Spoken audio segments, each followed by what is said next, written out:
Hi everybody, it's Shanna. I wanted to make a video about showing you this mini album that I made, and I'm trying not to talk too terribly loud because it's like 3:30 in the morning. I can't sleep, so I'm making a video. My son is part of a homeschooling robotics club, and they're getting ready to start their season soon, and they have a fundraiser at the beginning of the year that's an auction. And I made a mini album to put in their auction to hopefully raise some money.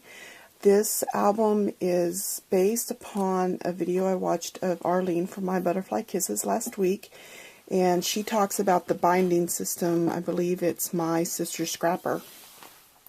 Now, Arlene's mini album, the closure was different. I actually took the same dimensions of the outside binding, or I should say the back binding, and then made a front binding with a flap around the front.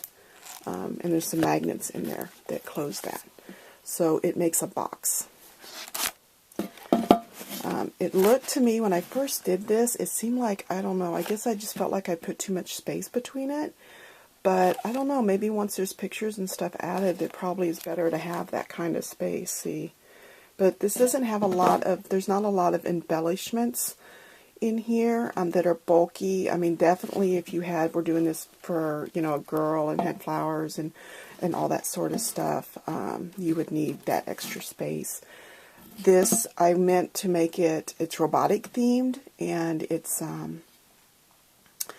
not really girl or guy. I mean, there's girls and guys in this group, so I mainly based it. Primarily, their colors are blue and yellow, so there's a lot of blue and yellow in here. And then, excuse me, there is several different paper stacks. I have paper from this, I just lost this Boyhood stack from DCWG, which I just dropped papers out of. I have papers from this Monster and Robotics paper stack by Recollection, and I even have some pages from this Paper House Little Man stack. So, and I think there's even a few odds and ends elsewhere. To start with, I have the front. I've used thickers. These are actually foam thickers that were white. And believe it or not, I put the embossing pad, you know, why did it just leave me? Versamark. Over, I actually put the letters on here first, lined them up, and then gently put the Versamark over it so that it would coat. Put the Zing neon yellow embossing powder, you know, tipped off all the extra. Heat embossed it very gently because, you know, it's foam. Embossed the pad again, so that I got 2 layers of embossing powder. And I don't know if you can see, it kind of bubbles a little bit, but I like the look of that. Now, here we are fixing our boo-boos and crafting. Of course, I'd gotten a little bit of Versamark on the paper. And I had a sporadic little yellow dots here, you know, there. So what I ended up doing, so that I could cover up my boo-boo, I took a Q-tip, dipped it in the Versamark pad, and just blotted it around the paper. Did the yellow. Then I had decided that I wanted to bring some more blue into this page, so I did it with the Blue Zing glitter powder. So I really like that. I mean, I didn't have enamel dots, and I guess I probably could have made my own, but I just didn't really have time. So I really like the way that turned out. There's more on the inside right there. This part I didn't really do that too, but I probably should have. I don't know. I like it though. So Wichita Warriors is there. They're actually called Wichita Homeschool Warriors, but I couldn't fit that on the cover. So I put Wichita Warriors there, and then on the side, I have Homeschooling Robotics, with some more thickers, of course. So you open it up. Let me see if I can turn this a little bit. And this album measures, the outside measures 8 by 6, I believe. Yes, and then the inside pages measure... Arlene took a 8.5 by 11, divided in half. I did not do the pockets as deep as she did because I wanted a wider part here. But so we just have some paper over there, and then each of the pages are made the same way. Well, the outside pages, I should say. So you have the paper folded in half with a little lip here at the bottom, and this is a tag spot. This is just an extra piece to journal on the back. I have a little robotic that I bought a digital thing and printed. And then I had this paper was actually from a different stack. It was from this My Mind's Eye Boy Crazy, but it was two-sided and I didn't want to waste the other side, so I made tags out of them. So they fit right in here. So your front 3 pages are that. They are all the same way, okay? So then what happened when I got to the middle, after I put this binding together, can't get my tag back in there. Okay, so you have, you know, and this is just paper. This is just, I just papered it, you know, this is nothing fancy here at all. So I didn't like the middle gap. See how there's this big gap right there in the middle? And I didn't like having all that space. So instead of making the same areas with tags, I went ahead and made some flip pages. So in the middle here, on both sides, you have these 3 pieces of paper. They're 4.5 by 4, and they're just, you know, little flip pages.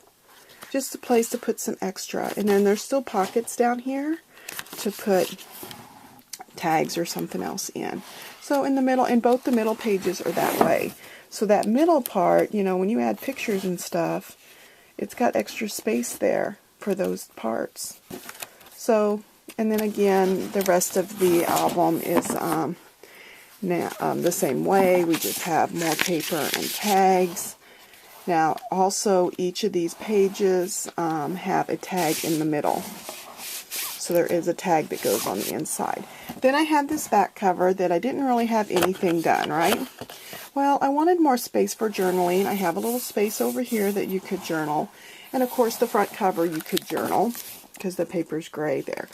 But I felt like I wanted a little more space that the person could make journal entries. So I had only had this page back here.